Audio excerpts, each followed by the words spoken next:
부품들의 공차도 되게 선명하고요. 저 공차들이 안 맞았을 때는 실제 펌프가 바깥으로 토출이 안 되고 누액이 발생되고 여러 가지 문제들이 발생돼가지고 아주 중요한 부품이라고 할 수 있습니다. 그래서 저희 연우의 주력은 이 펌프고요. 그 외적으로 이제 그 용기들이라는 다른 부품들을 같이 생산을 하고 있습니다.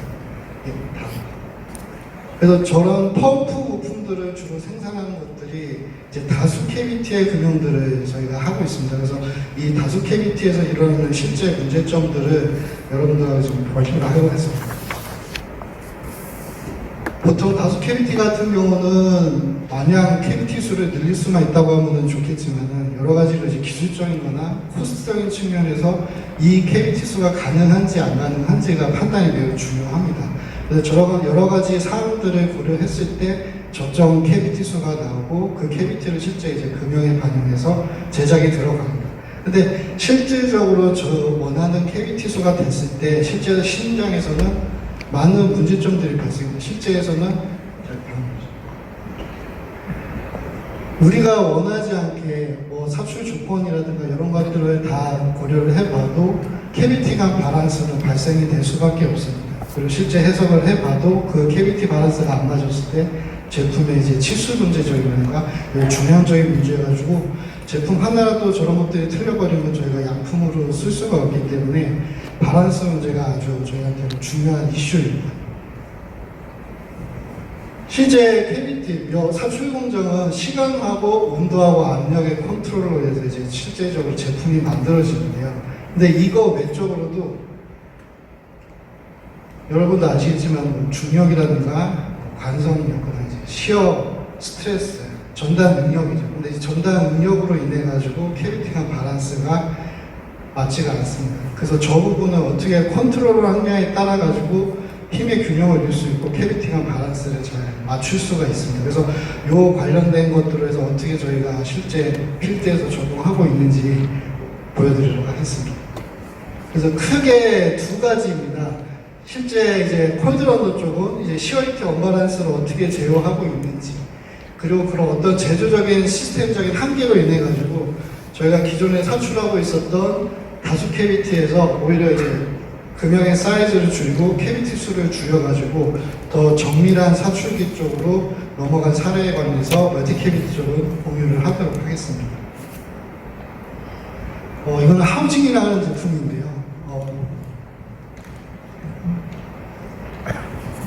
빨간색으로 지금 되어 있는 부품이고요. 이 부품은 이제 동심도라든가 치수 정밀도가 중요해서 게이트가 보면 좀 석점이 들어가 있습니다. 근데 이게 캐비티는 4개인데 게이트의 수량은 12점입니다. 그래서 12점이 다 동일하게 들어갈 수가 없습니다. 그래서 여기 보시면은 중간에서 물이 들어오는 쪽부터 해가지고 먼저 양쪽 방향으로 들어가 있으면 치수 바란스를 맞추기가 매우 난해합니다. 그리고 저희가 기본적으로 알고 있는 H자 배열이 아니기 때문에 바란스 맞추기가 어려워요.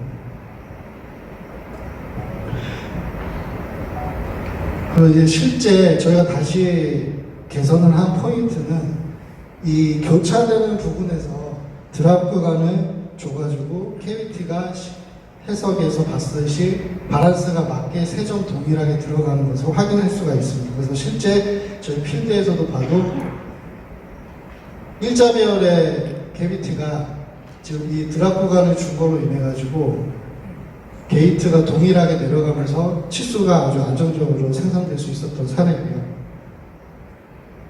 이거는 24캐비티입니다. 근데 지금 보시다시피 워낙 그 캐비티 배열 자체가 24개 자체가 배열하기가 상당히 어렵습니다. 그래서 가운데 쪽으로 게이트가 먼저 들어가다 보니까 가운데 쪽이 지금 먼저 충진이 되고 있고 외곽 쪽으로는 지금 늦게 충진이 되고 있습니다. 그래서 이것도 다시 좀 배열을 다시 바꿔가지고 중요한 포인트는 이 드랍 구간을 줘가지고 캐비티도 게이트가 들어가는 게도 바란스를 맞췄던 사례입니다. 근데 실제 저렇게 드랍 구간을 줘가지고 바란스가 맞으면 좋겠지만은 바란스를 안 맞는 경우가 많습니다. 실제 해석을 해봐도 맞다고 나오지만은 실제 현장에서는 안 맞는 경우가 많고요. 그러니까 보이지 않는 어떤 다른 부분이 작용을 하기 때문에 그렇고요. 그래서 저희가 결론을 낸 거는 이제 가변 코어로 저희는 이제 지칭을 하고 있고요. 실제 이 구간에서 요거를 드랍공간만 주는 게 아니라 실제 현장에서 이 드랍공간 자체를 미세하게 조정할 수 있게끔 해가지고 바란스를 실제 맞추고 있습니다. 그래서 여러 가지 수지에도 가능하고요. 근데 특히나 전담 능력, 특히 민감도가 높은 수지들 같은 경우는 이 방식을 써가지고 지금 제거를 지금 진행하고 있습니다.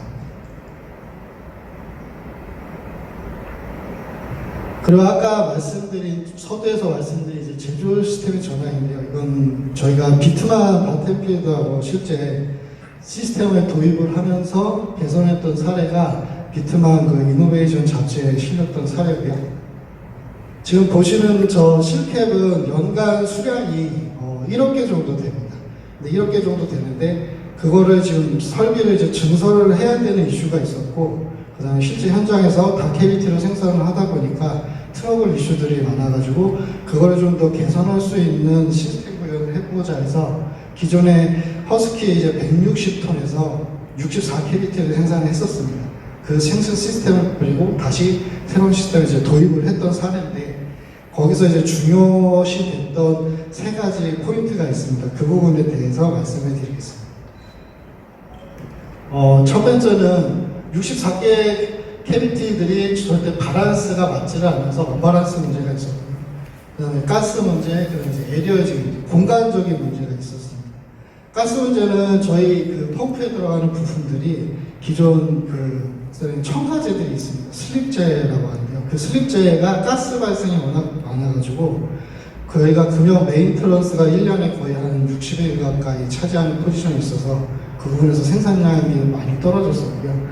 그다음 에리어적인 문제는 저희 이제 공장 자체가 좁다 보니까 더 많은 설비를 들이기 위해서 그런 공간 확보를 할 수 있는 방법이 없을까 해가지고 이 시스템을 저희가 채용하게 됐습니다. 언바란스적인 문제는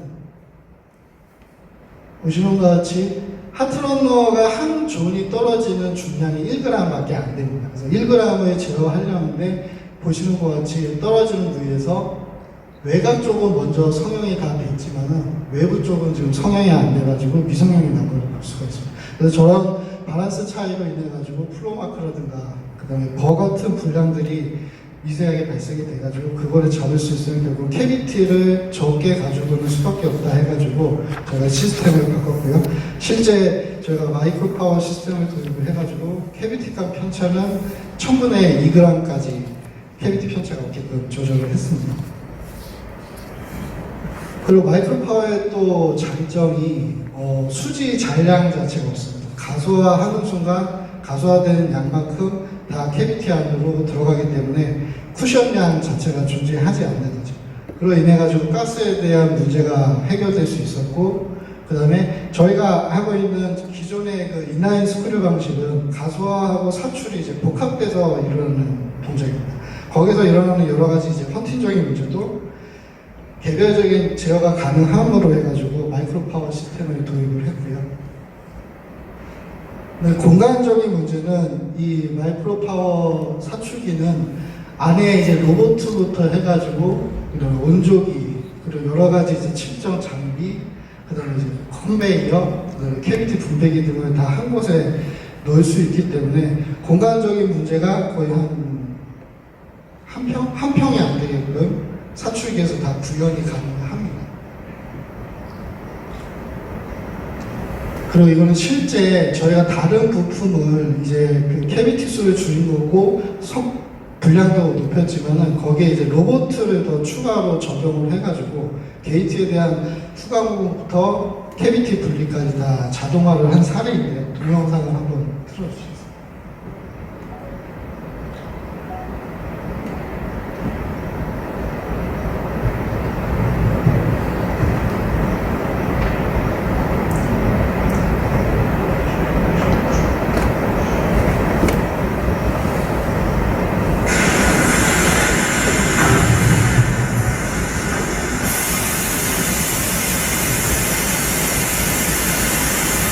저 로봇은 지금 실제 사출기 내부에 있는 거고요. 바깥에 있는 것이 아닙니다. 그래서 제품이 사출됐을 때 제품을 석션을 해가지고 커팅 집에 올린 다음에 그걸 커팅하고 커팅된 거는 런너하고 제품을 분리해가지고 로봇가 컨베이어에 지금 받고 있는 모습입니다.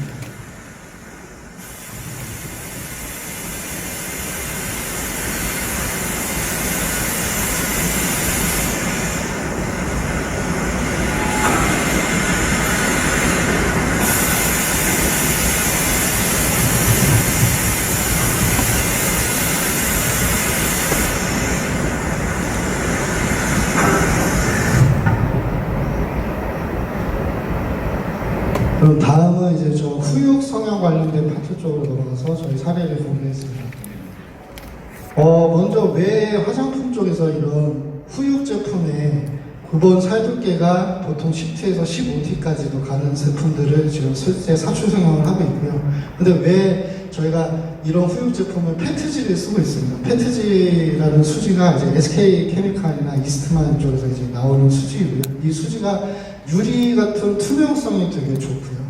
그 다음에 내화학성이 높기 때문에 화장품 쪽에 특화되어 있는 수지로서 그래서 저희가 후육 제품 쪽에 페트지를 많이 쓰고 있습니다. 그리고 이 페트지라는 수지는 되게 그 TG점이 상대적으로 낮고 열악상 계수가 높아가지고 두꺼운 제품을 승가할 때 층간 플로우가 많기 때문에 특히 외관 불량이 많이 발생이 되고 있습니다. 그래가지고 이 페트지라는 수지가 사출 조건도 그렇고 두께에 되게 민감하기 때문에 되게 사출하기가 어렵습니다.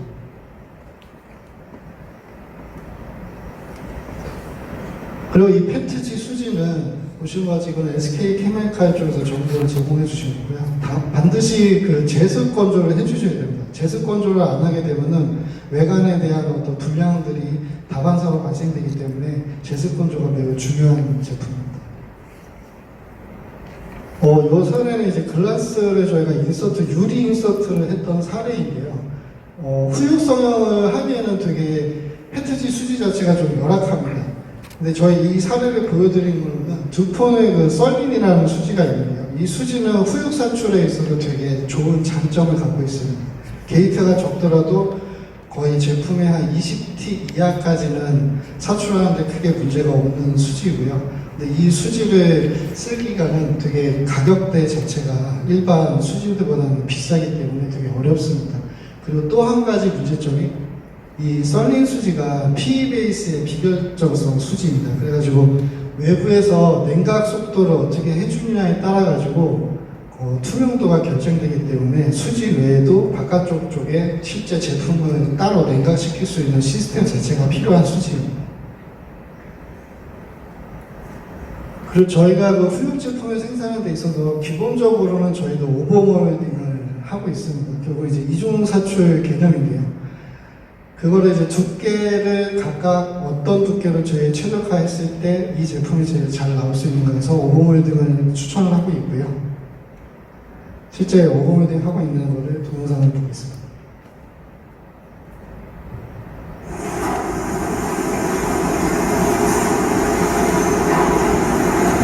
1차 사출물이 나오게 되면은 로봇가 지그 에어 냉각을 할 수 있는 지그 자체에 장착을 시키고요.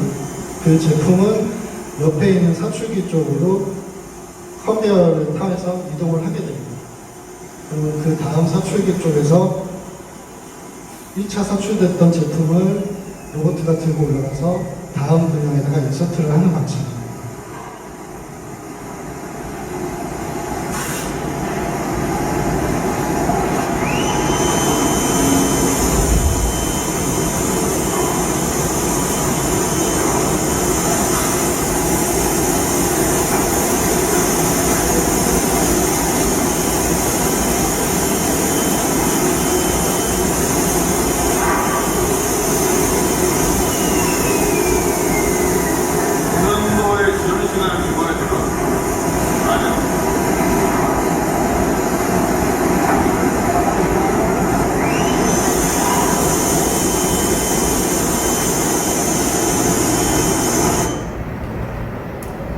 그러니까 오버몰딩 자체를 해가지고 결국 후육 제품이나 이런 것들을 저희가 생산하고 있는데요. 만일에 원몰딩으로 된 제품을 저희가 생산을 해야 된다고 하면은 또 다른 시스템을 저희가 필요해서 PMC 시스템하고 히덴쿨 시스템을 저희가 추가를 해가지고 구현을 하고 있습니다. 이 제품은 다른 고객의 제품인데요. 제품 사이즈는 이제 맥티의 제일 후육 부위가 17T까지 되는 제품입니다. 근데 이 제품이 제일 중요한 게 이제 사이클 타임적인 문제하고 그다음에 외관 불량적인 문제가 있는데요. 저 문제를 이제 좀 상반되는 문제입니다. 사이클 타임을 땡기자고 하려고 하면은 어떤 시스템이 필요하고 외관 불량을 잡자고 하니 또 저희가 이중 사출을 하고 싶었는데 이중 사출을 못 하고요. 그래서 지금 요 보시는 거는 히덴코 시스템을 통해 가지고 사출 속도를 내렸을 때는 플로우 마크를 저감이 발생하지만 그에 따라 이제 게이트 블롯이 발생을 해가지고 버나 미성형을 잡기 위해 서로 상반되는 사출 조건이 나타내고 있었습니다. 그래서 저희가 결국은 히덴코일 시스템을 도입을 해가지고 외관 분량을 잡을 수가 있었고요. 그 다음에 사이클 타임도 기존에 저런 히덴코일 시스템을 쓰지 않았을 때 157초던 게 지금 110초까지 내려가지고 제품을 실제 생산을 하고 있습니다. 그리고 이거는 PMC 시스템입니다. 제품은 후육 제품을 되도록이면 금형 안에 오래 두게 되면 안에 이제 기포라든가 조건에 따라가 좀 수축 문제가 많기 때문에 최대한 후육 제품은 바깥으로 빨리 꺼내가지고 바깥에서 식혀주는 것이 더 좋은 제품의 품질을 얻을 수가 있습니다. 그래서 그 지금 PMC 시스템이 어떻게 작동하는지 한번 동영상 시청을 해보겠습니다.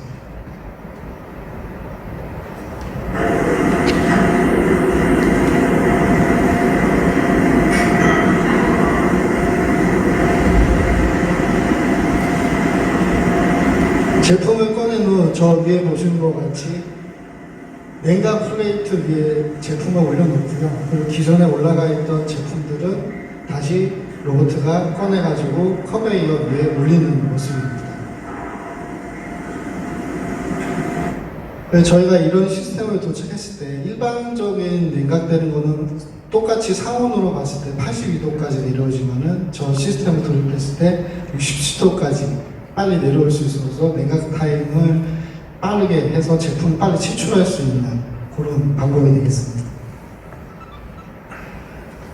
서두에서 얘기했듯이 이 후육 제품을 생산을 하게 되면 이 사이클 타임 문제가 되게 이슈가 됩니다. 그리고 외관적인 분량 문제도 그렇고요. 근데 이 사이클 타임은 뭐 아시겠지만 생산 단가 문제가 제일 큽니다. 그래서 저걸 예측을 잘못했을 때는 제품을 빨리 꺼냈을 때는 저렇게 외관적으로 되게 찌그러지는 모습이 나타날 수 있고요. 정확하게 예측을 하기 위해서는 시뮬레이션을 정확히 할 필요가 있습니다. 근데 그 시뮬레이션을 하기 위해서는 수지 특성에 대한 부분도 간과하지 않을 수가 없고 그걸 이제 맞춤이 필요한데요. 저희가 실제 시편 금형을 만들었고요. 그거를 이제 측정을 해봤습니다. 20T가 되는 시편을 만들어가지고 두 개의 센서를 박아가지고 얘가 치출 온도에 어느 순간까지 내려갈 수 있는지를 저희가 실제 테스트를 해봤고요. 실제 시뮬레이션상에서는 여기 보시는 것 같이 그래프가 이제 3개가 갈라지는데 요거는 이제 열 확산 개수를 저희가 시뮬레이션상에서 어떻게 조정했느냐에 따라 가지고 기울기가 바뀌는 모습입니다. 근데 실질적으로 들어간 온도하고 실제 측정됐던 온도하고 거의 한 20도에서 30도 정도의 차이가 있었고요. 저희가 추정하고는 저 센서 자체의 수지가 먼저 고화되면서 그걸 이제 단열로 인해 가지고 수지 온도가 낮게 측정됐을 것도 같고요. 조금 공부가 필요해 보이기는 합니다. 근데 저희가 이제 이런 실험을 기반으로 해가지고 저희가 이제 예측할 수 있는 시뮬레이션에 좀 도움이 될 수 있게끔 저희가 테스트를 했었고요. 실제 이거는 해석을 적용을 했던 사례입니다. 제가 이 왜 치출이지그 사진을 여기다 올려놨냐면은 후육 제품을 이제 꺼내는 기준을 이제 저희가 잡기 위해 가지고 이 석션되는 부위가 제품 표면 자체에 불량을 일으키는 수준이 있습니다. 그래서 그 기준을 저희가 제품 1mm까지 고화가 됐을 때는 제품 표면에 아무 문제가 없어서 해석을 했을 때 제품의 1mm 두께까지 인젝션 템퍼리처까지 내려오는 시간 자체를 저희가 시뮬레이션상에서 계산을 했습니다. 그래서 사이클 타임을 55초로 했을 때 제품의 표면에서 1mm 깊이까지 치출 온도에 도달하는 걸 이제 그래프상으로 나타낸 겁니다. 그래서 한 부분, 지금 이건 제일 측벽에 두께 있는 부분이 86도로 해가지고 인젝션 템퍼리처에 지금 도달하지 못한 거로 있습니다. 그래서 다시 사이클 타임을 늘려가지고 75초 기준으로 했을 때 지금 모은 전 포인트 구간 자체가 68도 밑으로 해가지고 만족하는 것을 볼 수 있어서 이 제품은 75초 기준으로 해가지고 저희가 사이클 타임 단가를 잡아줍니다. 저희가 일단 고객들한테 제품을 의뢰받으면은 이 사이클 타임을 뽑는 것이 제일 어렵습니다. 왜냐하면 이 결국은 생산 단가로 연결되기 때문에 저희가 얼마의 가격으로 제품을 납품하겠다는 것을 저희가 먼저 제시를 해야 되는 부분이라 매우 중요한 부분입니다. 그 다음에 이제 서페이스 분량 쪽입니다. 이거의 제일 키가 되는 포인트는 금형 온도하고 하트러너 쪽입니다. 처음 보는 사진 자체는 하트러너, 이제 밸브핀에 의해서 게이트 쪽이 이제 깨지는 현상이 발생되는 분량 사진이고요. 두 번째 사진은 하트러너에서 수지가 처음 나왔을 때 멜드라인이라고도 저희는 부르고 아니면 플로라인이라고도 부릅니다. 이러한 분량들이 많고요. 그리고 세 번째는 지금 미세하게 그 콜드 슬러거 같은 것들이 제품 표면, 제품 아니면 내부에 이렇게 보일 때가 있습니다. 이 분량은 참 눈에 좀 확대를 해서 처음 봐야 되는데요. 근데 이런 여러 가지 문제점들이 포유 제품을 생산하면서 많이 나타나는 분량입니다. 근데 이런 것들이 결국은 금형 온도적인 부분하고 하트러너 쪽에서 많은 트러블을 일으키고 있습니다. 페트지라는 수지는 이거는 이스트마에서 측정을 했던 사례고요. 여기 보시는 이제 COF는 이제 마찰 계수를 나타냅니다. 이 페트지라는 수지는 60도를 기점으로 해가지고 점점 이제 금속 자체에 붙는 스티킹한 성질이 올라가기 시작합니다. 그래서 70도 가까이 정도 올라갔을 때는 이제 금속에 잘 들러붙는 속색이기 때문에 금형 온도를 70도 이하로 잘 컨트롤하지 못하게 되면은 금속에 잘 들러붙는 성질을 해서 외관 불량을 일으키게 됩니다. 이거는 실제 다른 저희가 이제 하트러너를 찾기 위해서 여러 업체들한테 실제 시편을 테스트를 했던 거고요. 모든 하트러너 업체가 똑같이 불량이 발생이 됐고 이러한 불량들을 해결하기 위해서는 기존의 자사들에 있는 어떤 시스템 갖고는 안 되고 새로 개발을 해야 된다는 저희가 피드백을 받았었고요. 실제 그래서 이런 콜드 슬러그는 아까 같이 슬러그성 제품들이 미세하게 제품 표면에 나타나는데 이런 것들을 위해서는 하트러너 자체에 이제 단열을 할 수 있는 캡이 필요하고요. 거기에서 이제 그 캡 미세한 틈 자체에 콜드 슬러그들이 특이한 것들이 사출 시마다 발생되는 겁니다. 그래서 저거를 지금 현재 하트러너에서 완벽하게 분량을 잡기는 어렵고요. 하트러너의 수입이 매우 중요한 포인트입니다. 그리고 이 게이트 마크 부분은 밸브핀 자체의 온도가 많이 상승을 하기 때문에 그 부위에서 이제 제품과 스티킹한 현상을 내가지고 깨지는 건데요. 그래서 밸브핀 쪽에 하트러너 쪽에 냉각 자체를 엄청 붙여서 그러니까 최대한 근접하게 해서 하지 않으면은 이러한 불량들을 좀 제거하기가 어려운 불량입니다. 그래서 저희가 실제 기존에는 저희가 확산접합 냉각 코어를 쓰고 있었고요. 이거를 좀 더 개선을 해보고자 해가지고 메탈 프린팅을 실제 해서 코어 두 개를 이 두 개 쪽에 디자인을 해서 실제 테스트를 해봤습니다. 그렇게 했을 때 실제 게이트 부분에서 약간 수축이라는 이런 우는 현상 자체가 클리어하게 되는 것을 확인을 할 수 있습니다. 근데 여기 보시면 이 그래프를 보시면 중요한 건데요. 기존에도 똑같은 어떤 온도까지 올라가는 거는 비슷하다고 봅니다. 근데 뭐가 중요하냐면은 보시면은 온도가 급격하게 떨어지는데 걸리는 시간입니다. 기존의 3D 냉각 시스템을 했을 때 바로 최고점 온도는 비슷하게 올라가지만은 바로 온도가 떨어지는 것을 그래프에서 확인할 수 있고요. 근데 기존 시스템에서는 조금 딜레이 되면서 온도가 떨어지는 것을 확인하실 수가 있습니다.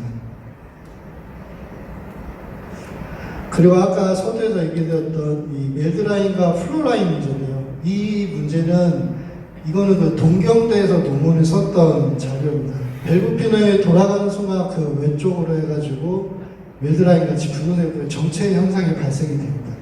페트지 수지가 이제 플로우감 안에 그 발생 흐름 차이가 크기 때문에 밸브핀을 내려가면서 게이트를 통과하는 순간 바로 웰드라인하고 웰드라인들이 바로 발생이 되는 문제입니다. 그래서 저희가 이 문제를 하기 위해서 이제 하트러너를 실제 측정을 해봤고요. 저희가 실제 세팅했던 온도보다 웰드라인이나 플로라인이 발생이 될 때가 있습니다. 근데 실제 그래서 하트러너 온도를 실제 올리게 되면은 웰드라인이나 플로라인이 저감은 됩니다. 근데 수지 온도나 밸브 온도가 올라가기 때문에 금형 표면 자체에 다시 게이트 마크라든가 여러 가지 수축 불량이 생기기 때문에 금형 수지 온도를 많이 올릴 수가 없습니다. 그래서 이런 편차들이 존재하기 때문에 이거를 잘 알고 조건 설정을 해야 되고 저런 것들을 잘 인지를 하고 있을 필요가 있습니다. 이거는 일본에서 있던 사례입니다. 일본에 있는 하트런 업체 거를 쓴 거고요. 결국은 저런 플로어라인이나 멜드라인을 잡기 위해서는 이 노즐부의 온도 자체를 컨트롤하지 않으면은 콜드 슬러그성 문제라든가 그 다음에 멜드라인이나 플로어라인 자체가 잡히지 않기 때문에 저희도 이 시스템을 지금 도입을 하기 위해서 검토를 하고 있고요.